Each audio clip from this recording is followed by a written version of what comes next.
Hello, Sir Charlie. Kumusta po? Redman Toys Raymond here. So, ito sir, unboxing and testing natin sir yung unit na order nyo. The WE Glock 18C Gen 3 Black Tan. Okay? So, yan sir. Wait lang. Hindi makita. Yan sir. So, ito siya. Black Tan. Okay? Okay, so ito yung switch for semi and full, no? So pag nasa taas, nasa semi, pag nasa baba, full auto. Okay, so medyo ganunin ko lang. Kasi minsan naiipit eh. Okay.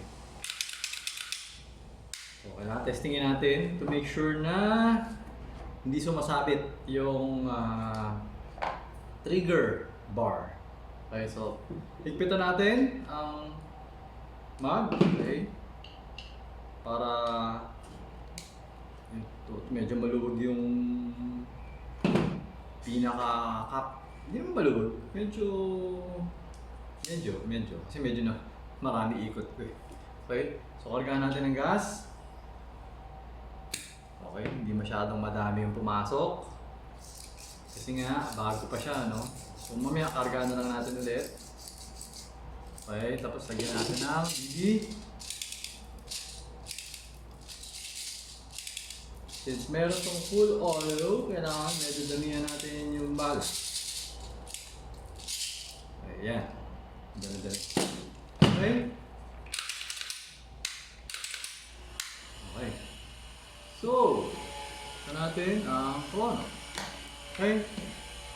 So, always remember to keep your trigger finger out. Make sure that the muzzle is always pointed at the safe direction. Okay? Firing. 360, ano ba? 368, 368.2, 361.7,